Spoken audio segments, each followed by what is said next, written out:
You're listening to the Ag Tech Talk podcast by AgriBusiness Global. Each episode, we speak with industry experts exploring the intersection of cutting-edge technology and crop protection, getting intel on the fast-changing ag input market. Welcome to the Ag Tech Talk podcast.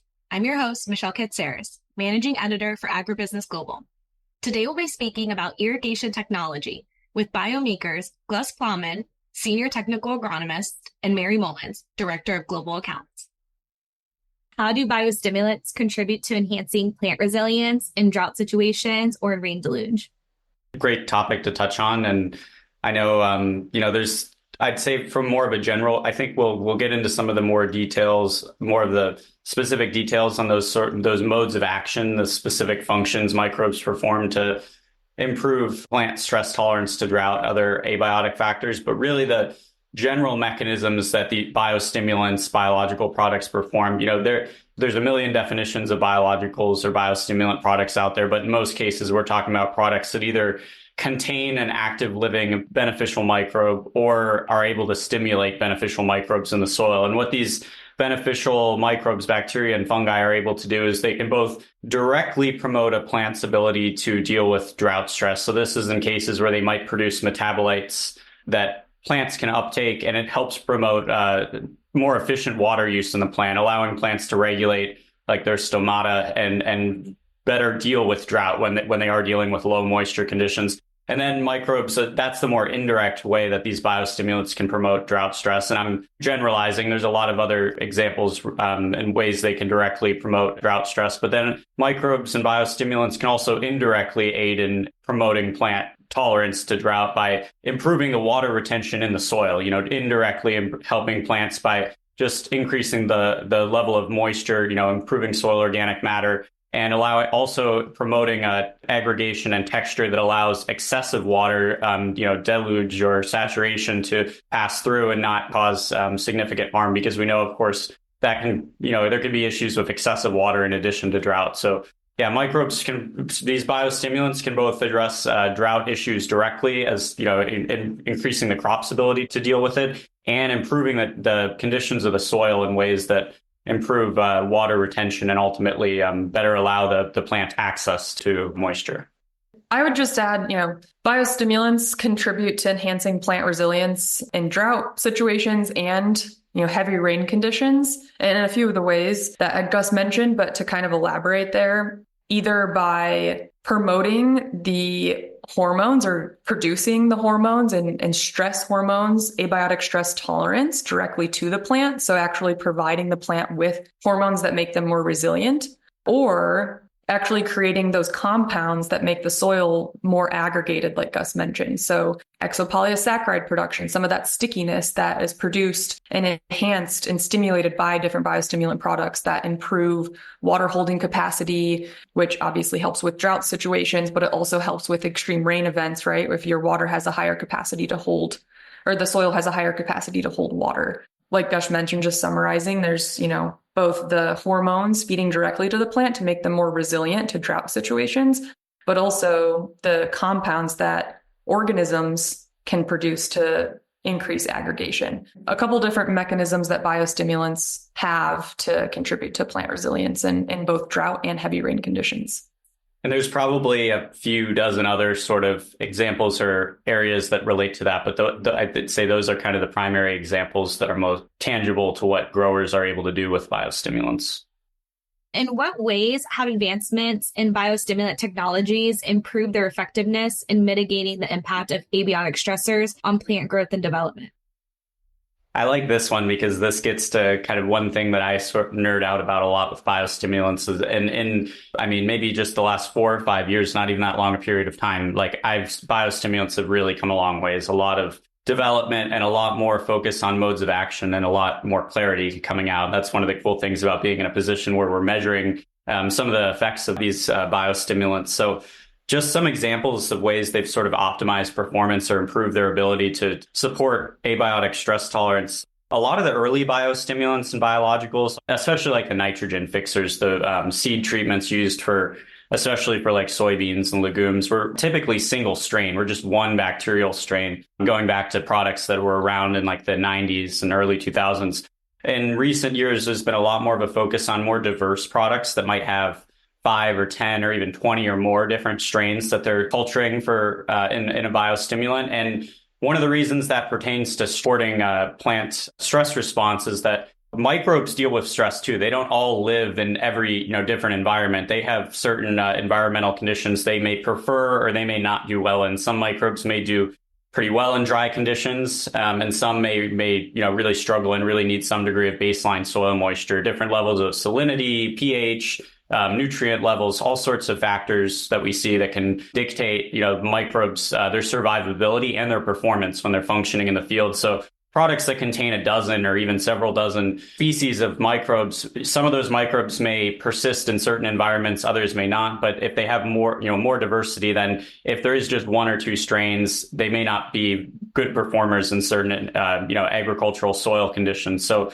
more diversity, pertaining to kind of the, not just the, microbes, but also their functions in a product. So you may have some soils that really need more, microbes that are more directly helping the plant deal with water stress. And in other soils that might be like very low organic matter, you may benefit more from microbes that can build up that organic matter and improve water holding capacity. So having microbes that perform multiple functions, that's an advancement that we've seen a lot. Another one that we've noted, and you see this a lot, biostimulants don't just include living species of microbes, but can also include like carbon sources and other compounds that may not be living, but can provide food for microbes, can stimulate them. And more on the market, we're seeing products that are combining the living bacteria or fungi and these foods or other elements that can improve their performance and survivability. I've even seen some products that integrate, or programs, biological or biostimulant programs that integrate living beneficial bacteria or fungi with soil conditioners or water absorbents that improve moisture retention, because bacteria and fungi need moisture too. When it goes dry, just like the crop, their performance can decline.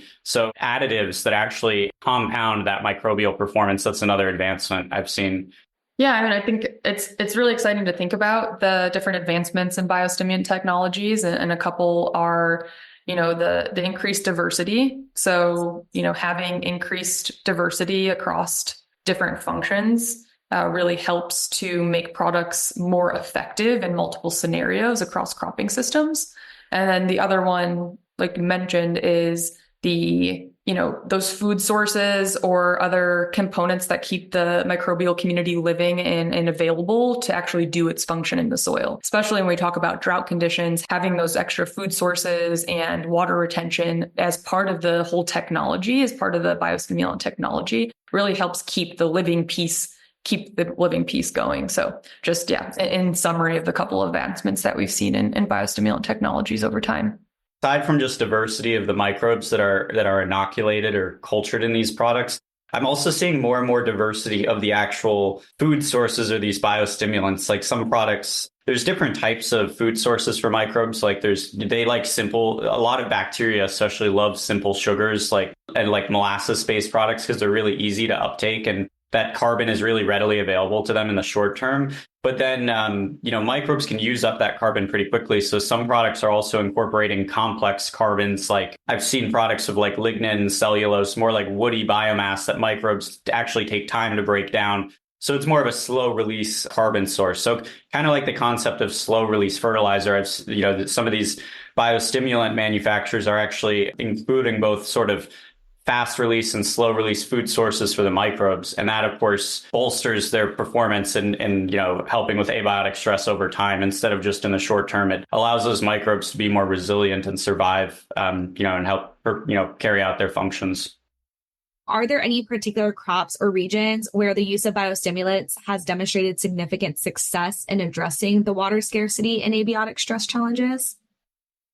I would say, out west where there's a lot of issues with, first of all, water use and managing to ensure that there isn't significant depletion due to agricultural irrigation, but also just dry and arid conditions out there and potential for prolonged drought periods. So out across California and a lot of the western states, I'd say up to the Great Plains, because of the need for solutions to issues related to water use. That's where I've seen a lot more biostimulants focus on that, would be out west. Not to say there aren't, I'm not seeing that, more in to the east or towards the central part of the, Midwest and the Corn Belt, but especially out west in the more areas where water use is a significant concern, and especially in like the California specialty crop market where crops really need a lot of, irrigation is a big factor in ROI, because crops that aren't irrigated can fail to produce, and water can be heavily regulated due to concerns about depletion and environmental issues. So I would say, just in terms of general regions, that's where I'm seeing a lot more biostimulants and other soil amendments that focus on addressing water use efficiency. In general, if you think about the biostimulants that demonstrate significant success in addressing water use in specific, the different crops and regions are going to be the areas that are water stressed. I will just add that, the West, obviously, it has less water. There's, the Western plains and the Midwest are water stressed a lot of times, northern Texas. There's certainly other regions that have water scarcity that biostimulants are demonstrating a significant success in mitigating yield loss due to drought, maintaining yield, and mitigating other susceptibilities that water scarcity can cause, like more susceptibility to pests and other diseases due to water scarcity. So that kind of gets into the abiotic stress challenge side of it. And I think that while water scarcity is being addressed, obviously, in the water scarce regions, there's also this other component in other regions that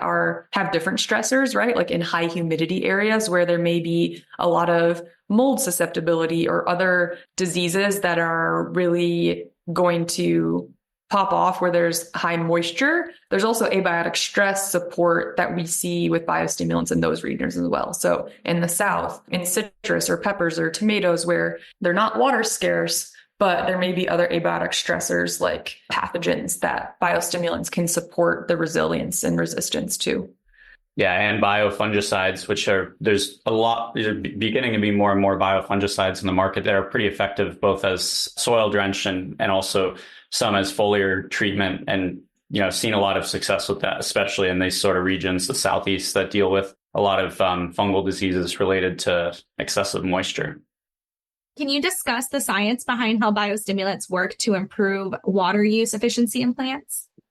Yeah, so I think we touched on it a little bit, discussing some of the ways that biostimulant, sort of their modes of action in the first question. But I would say, to get into a little bit more of the science behind it, the way that biostimulants are able to improve water use efficiency is, again, both through direct pathways to the crop, promoting the crop's ability to use water more efficiently, access water more efficiently, and reduce water loss. So that includes microbes, biostimulants that may inoculate or introduce microbes to the soil that can produce these, beneficial stress metabolites, or biostimulants, may feed and activate, and contribute to higher levels of soil microbes that can produce these metabolites that promote plant stress tolerance. So that, for example, a lot of beneficial microbes can produce compounds, phytohormones like ACC deaminase and salicylic acid, which are phytohormones that aid in plants' ability to deal with stress, including drought. So salicylic acid, it helps crops. Specifically, the way that it actually promotes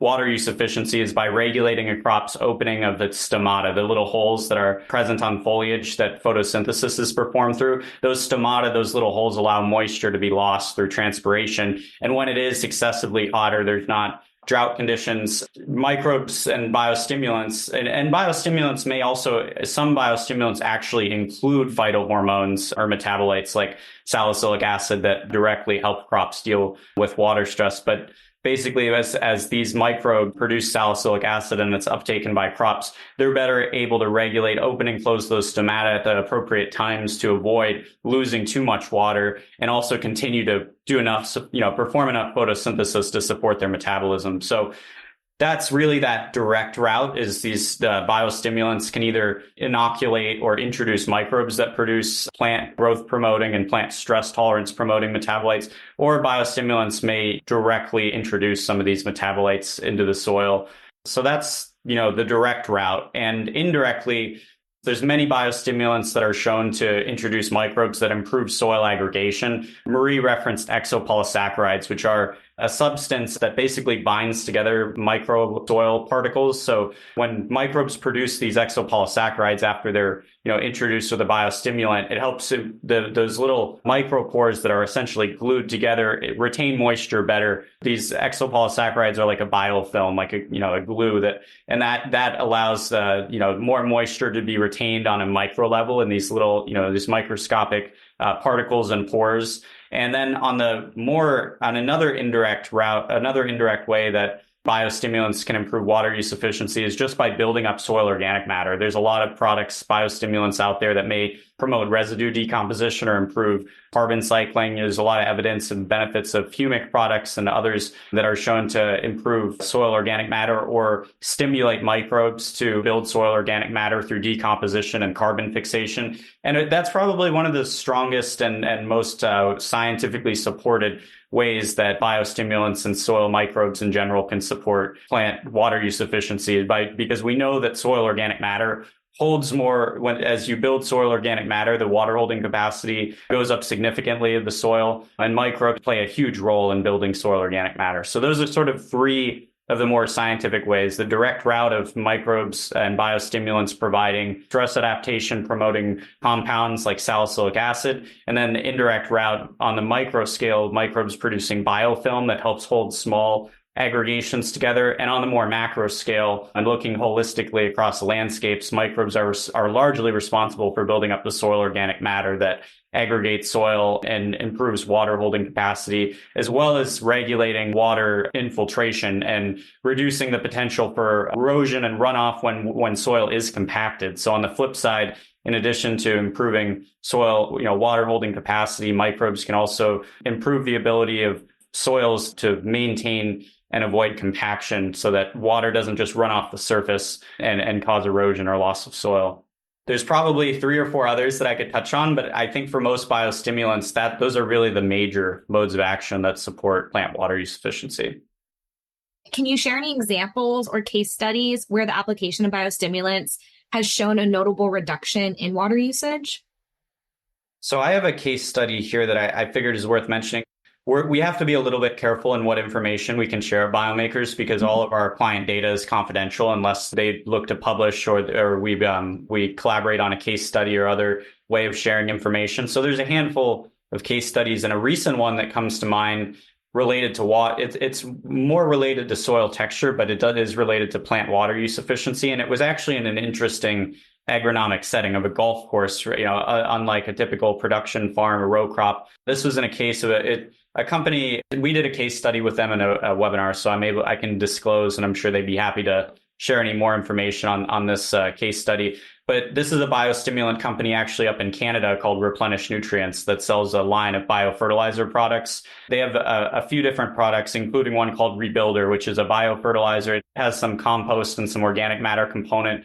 We've been doing trials with them, large-scale bee crop testing for a few years now. And on this golf course, they've been using this product in one specific treatment zone on the course for 3 years and kind of comparing that to the rest of the course. And what they've noticed is over the 3 years of applying this biofertilizer, instead of having the water essentially run off and mess up the green and cause erosion, they've noticed the water. They had a really big rain event this year, something like 10 inches in a matter of an hour or two. And the water just went right through and soaked up. It didn't run off or cause any, and unlike in most of agronomy where we're focused on yield, and golf courses, yield is really, it's more quality based on the color, the green and the productivity and the health of the grass. But basically the grass looked really healthy and the water retention the texture of the soil changed physically thanks to the changes in the microbiome. And we actually quantified that in a couple of those different ways I just mentioned. We saw the levels of microbes that can produce those phytohormones that promote plant stress tolerance, like salicylic acid, those increased in the soil. And we saw increases in microbes that can build soil organic matter through decomposition and improve, the texture. So they saw it with their own eyes in the field and also took measurements of the grass and penetration measurements of the soil, and were able to quantify that on the field. And we were able to quantify that biologically. This was in, I want to say Montana, a state that has some degree of, potential for heavy rain events followed by long periods of drought. So golf courses, turf grass, really challenging crop to maintain when if you're using irrigation, you might end up having to use a lot of irrigation water in these drought situations. But yeah, they were one example where biostimulant or biofertilizer, as they refer to it as, really showed effectiveness at improving the turf's water use efficiency and overall vigor. That was a good case study because that was recent. It's top of my mind, and we published it. So we have a webinar that is available on our website. I have a few others, but unfortunately, I would have to leave out some of the details or identifying information because they're clients that haven't published, their data is still confidential. But Meri, do you have any others that might be top of mind? Yeah, I can just share another example, and I think anonymously is fine, but I can share another example of a case study where the application of biostimulants showed a really notable reduction in water usage. It was in almonds in California, which is a really hot topic in terms of water usage in, agricultural production these days. And the application, so it was a, control against multiple treatments that were evaluated across a large almond block. And what we were able to observe was that we could make up to a 20% and even a 25% reduction in water usage with the application of a biostimulant product that contained also another water holding product, like we talked about earlier, that helped really keep the biostimulant component present and alive in the soil with a 20 plus reduction in water usage. So, being able to maintain yield while reducing water by 20% in almonds is pretty significant. So it's a really powerful use of biostimulants in the agricultural market, particularly where there's water scarcity and issues around water usage in general, especially in a state like California. So that's just another example. How do you anticipate that the accessibility of beet crop technology in these new regions will contribute to the advancement in sustainable agriculture practices, particularly in terms of irrigation, reducing water, or helping plants to survive rain deluges? The accessibility of beet crop technology in new regions and new cropping systems is really going to support continued growth of sustainable ag practices, particularly when we're talking about drought tolerance and the increased rain events that we have in different regions following drought. So a number of ways that it can do that, having the usage of beet crop technology allows growers to do a couple of things.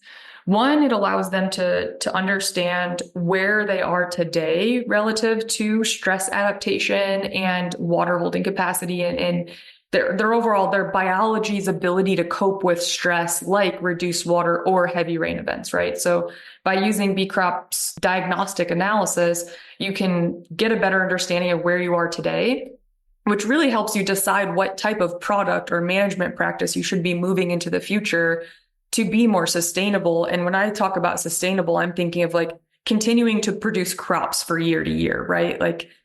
To sustain our businesses and to sustain the land and food production. So, by using beet crop technology, we can have a better idea, again, of our baseline of where we're at today and make more informed decisions on things like biostimulants that will actually address the issues that we have. And if water holding capacity, reducing water usage, managing really heavy rain events are issues in our area, we can understand what our ability to be resilient to those are by looking at beet crop tests and, choosing things that are going to really help address those bottlenecks that we have on the farm. I think we've been looking at just the chemistry for a really long time, but the chemistry of the soil alone doesn't really give us insight into water holding capacity and, our ability to cope with stress, the soil's ability to cope with stress for the plant throughout a growing season. So the biology is really responsible for that. And that's where beet crop technology comes in. What are the challenges in integrating biostimulants into existing irrigation systems? A lot of challenges related to water quality and, in some cases, really the source of water. In some cases, I know in South Texas, there's some of the available water is very high in salt. And just like salt can stress out crops, we know that a lot of microbes don't like to be exposed to a lot of salt either. It can make metabolism difficult. So in some places, high levels of salt, high levels of calcium and other minerals that may make microbial biostimulants less suitable. Without, of course, in some cases, growers have water treatment systems that may be necessary. Also, cases of extreme pH. I know in some stretches of the southeast or where I am in Florida, the pH of the groundwater can be extremely high, like 8.5. which also can be for certain microbes not an ideal environment. So, having to balance out that irrigation water is one challenge that folks run into. And then another is just, biostimulant compatibility. And that's something I've seen when I was working field research jobs using nutrient injection systems in drip irrigation systems, mainly specialty crops like watermelon, tomato, and some biostimulants, especially like some that may be compost extracts or humic products that are a little bit thicker in terms of their viscosity. They can actually clog up drip systems in some cases, or you may need to alter. We sometimes had to rig up irrigation systems where the biostimulant would actually pass over or avoid the filter. Usually there's a filter on irrigation systems, and that includes like center pivot and larger irrigation systems beyond drip. And I have talked to folks who run into clogging issues with biostimulants on center pivot systems and other sprinkler systems, others as well. So yeah, there's some issues there in terms of compatibility and application. And also, of course, I think one of the biggest ones in terms of is kind of controversial and gets down to kind of what should or shouldn't be on a label, but there's also the mixing aspect. That's a big, and I know this isn't really related entirely just to irrigation systems, but also tank mixing. But integrating biostimulants, and then to a lot of growers, it's much, that if they avoid doing multiple passes spraying their crop and can mix their biostimulant with herbicides or fungicides or fertilizers or, any other products that might be going on their soil or as foliar treatments, it's much easier if they can mix the products and do one pass. So a lot of biostimulant products do test compatibility, and even on their labels many do claim that their products can be mixed. But especially with products like fungicides, many fungicides are designed to non-selectively kill a lot of fungal species. So that's another point of kind of contention. And some biostimulants may be more compatible. Some may be compatible with certain products, but not others. But that's actually one area we do work with some folks at Biome Makers on evaluating more so than individual products, in some cases programs where we can kind of speculate as to how a product performed in terms of its compatibility based on what else it's being mixed with, or even applied shortly before or after it's going down in the soil. Yeah, I just wanted to add in addition to some of the challenges that come with biostimulants in existing irrigation systems, with water compatibility and other product compatibility, and that there's also really awesome opportunities because biostimulants can be added directly through existing irrigation systems, which I think is a really amazing opportunity for adoption of these types of products. You think about other ways to improve water holding capacity of soils or improve overall soil health of soils is through pretty big management changes, like introducing cover crops or leaving residue behind, or changing tillage practices, which can sometimes require really big investments in new equipment, where integrating biostimulants into your existing irrigation system or existing product application system. There are obviously challenges sometimes with compatibility, but it's also a really amazing opportunity to increase resilience into your system through existing equipment. So I think that's a huge opportunity, and something I just wanted to touch on that balances the challenges, because they can be implemented with your existing irrigation system, and they can be implemented with your existing, product application systems, which make them, really accessible, I think, in terms of increasing stress adaptation, increasing soil health overall, and promoting the soil biology.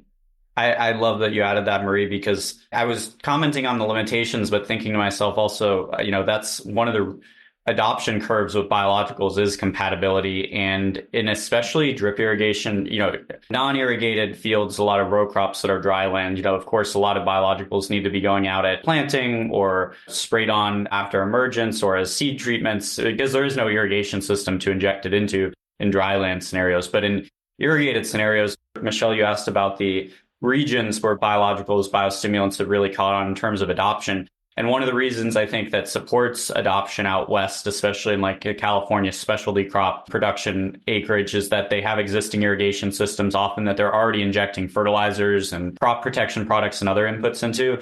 Really good point Meri brings up, that a lot of these systems actually are very easy to just to plug in a biostimulant to. I brought up some of the limitations like clogging, but I would say a majority of biostimulants out there are very compatible and designed to be compatible to where they won't clog up injection systems. So yeah, irrigation is actually there's a reason that specialty crops, a few different reasons why specialty crops have really been a market where biostimulants have taken off. But one of them is definitely the compatibility and the fact that it's an easy tool to integrate with existing irrigation infrastructure.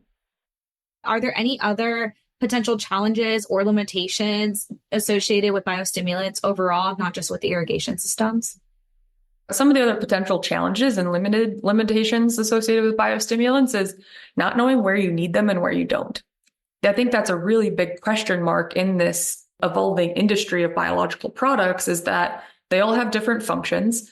There's some that, are individual microbe inoculants that have a very specific function. There's these different, stimulant specific products like algae and fulvic acid and different carbons that have very specific functions. And there's a lot of them out there. It's very confusing, crowded market for growers to figure out what ones they actually need. And so I think that's a really big challenge that, associated with biostimulants in general, is that it's hard to know where you need, what one you need and where you need it, and what ones are actually going to move the needle. And that's one of the things that Biome Makers bee crop technology really fills that's kind of why we were founded, right? Is to address that really big challenge in the biological market, is to help growers, agronomists, retailers, input manufacturers understand what products do exactly, what is their mode of action in the soil, and then have a diagnostic test that shows them where exactly they're actually needed, so that you're spending a lot of dollars per acre.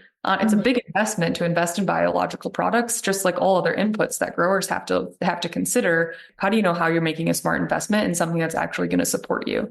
So I think that's one of the biggest challenges faced in the market is, what do I need? What one's going to work? And where do I need it? And what field? That's the biggest one that I could think of. And that's kind of why we're here. Gus, do you have any other ideas? I have a few, but I think that really is the key one. And that's the question a lot of growers, agronomists, crop consultants are asking. We've had these fertilizer guidelines, recommendations based on, yield curves and research at universities and extension offices going back decades. So agronomists, they look at that data. They look at, the recommendations from labs and from universities, and they have these tools and guidelines. An agronomist, at least a good agronomist, most of those we work with, they're not going to put out the same fertilizer everywhere. They're not going to put out the same crop protection products everywhere. There's always going to be variability across fields and regions and crops in terms of what the soil needs fertility wise, what it needs in terms of disease management. And growers may not even put out the same type of lime to improve their pH in different places, because different types of lime have different makeups that may, in some cases, be more or less compatible with the soil type. So with biologicals, it's the same story. We really kind of stick to the moniker that there's no silver bullets, or that, the same biological product's probably not going to perform everywhere. And that's what we tend to see across our trials and testing. But there are certainly scenarios where products may perform very consistently, certain soil types, cropping systems, and other cases where maybe they don't perform as optimally. There's a big challenge for growers to really parse through all this data overload and all the claims of 5 or 10 bushel increases thanks to biostimulants, because the reality is a grower who might have a great experience with a biostimulant and 3 years straight they get a yield bump in the fields they use it in, that another grower a state over may use that same biostimulant and say, oh, I didn't get any ROI, didn't see any yield gain, maybe even have seen a yield decline, and think that biostimulant therefore is snake oil is the term that gets thrown around, is not effective or is a scam. And yeah, that's really, I think, the biggest need, and what, as Meri was saying, Biome Makers is trying to fill, is opening up that black box in terms of unpredictability in the soil microbiome, and understanding how and why some of these biological products are performing, or in some cases not performing, for better agronomic prescription, and of course just more efficient use and more transparent use of biologicals. I'd say that's the biggest challenge. Back when I was doing research on biologicals and a university setting, that was always kind of the challenge, was what is and isn't snake oil. And that's, I'd say, a big conversation of a lot of growers who are intrigued by biologicals, but want to make sure they use their money wisely and efficiently, and have a scientific data to back up what they're doing, how they're integrating these biological products. And that's one of the really exciting things that Biome Makers is going, there's a lot of, especially right now, not just in soil biology, but across the agriculture industry, and other industries, more use of AI and these machine learning models to better understand difficult to measure aspects of soil like biology. And that what's really cool is we're now integrating all these other data layers to better understand soil biology across, and predict it across large scale acreage. And being able to layer in the data really tells a broader story beyond just maybe not just what the soil biological status is now or in one specific field we look at, but also how much does it vary across region and what regions really may show very widespread issues with certain diseases, certain nutrient cycling issues, maybe low levels of microbes that can support stress, plant drought tolerance. So yeah, looking at the ways that this data can be used to answer questions about product prescription and performance, I think is one of the ways we're actually fitting into to address some of the big concerns and issues in the biological market. Other than that, I'd say one issue that gets brought up as a challenge, and I'd say this is more of a challenge for the manufacturers and the R&D folks on the biological product development side, but is shelf life. And that we touched on compatibility being a concern at the application level of what other inputs they're being mixed with, but also as far as the time from which that biological is actually formulated and developed in a lab or maybe a large fermentation chamber or a bioreactor, it's often packaged, either a liquid or as microbes that are essentially dormant in a dry form. And when those microbes either, sit in semi trucks, maybe sit at the farm gates, sit in equipment storage location that may or may not be climate controlled, there is some question as to how much does that microbial composition change. And one of the benefits of biostimulants, a lot of your non-living biological products, is that they often do have a shelf life, but they're not living. So they may be able to persist in high temperatures or manage to go through low temperatures in storage and still perform well in the field. But that's something that gets brought up a lot, is how quick do these biologicals need to be used? What storage conditions can they be maintained in? And that's a challenge a lot of R&D folks are working on solutions to, just to better ensure the quality of the product. Is there anything else that you guys wanted to add or anything you think we haven't touched on?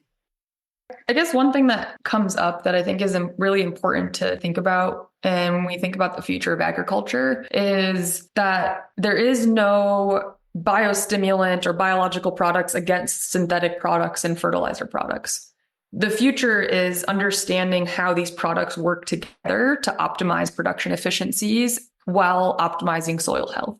Like, that is the future. And so, starting to have more conversations between how we can integrate a fungicide with a biostimulant to maintain soil functionality and soil health while having control of the pathogen in question. Those types of questions is where the industry is heading and what the future holds for us in terms of how are we going to have sustainable farm and crop management and production while maintaining productivity on the farm and balancing soil health. So I think that that's a really important thing to be thinking about as an industry. And for anyone that, there tends to kind of be these silos of like the biological companies and the fertilizer companies. And I think there's a lot more folks starting to think about how they do both and really see the need for the collaboration of these types of products and understanding how they work together. So I think that that's what I would add as kind of a call to the industry to really start to study and understand how different synthetic and biological products work together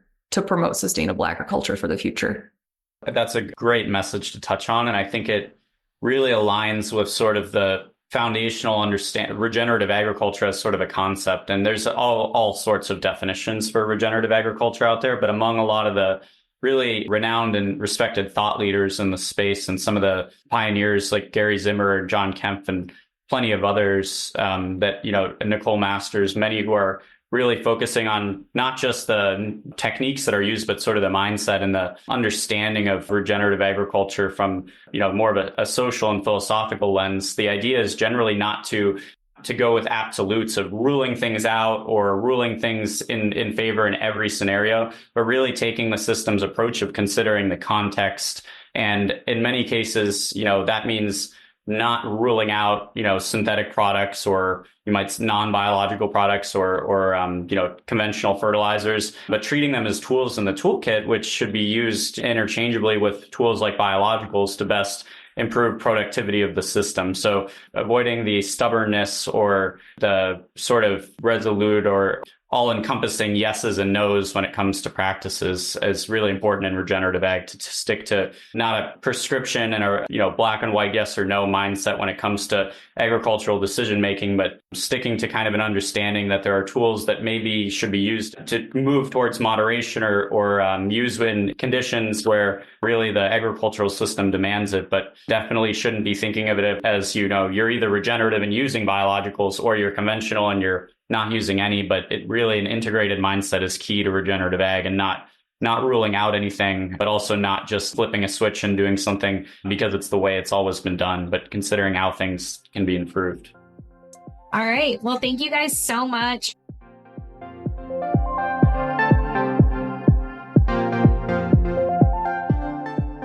Thank you for listening to the Ag Tech Talk podcast by AgriBusiness Global. To find more podcasts, videos, event and webinar information, and the latest ag news, visit agribusinessglobal.com.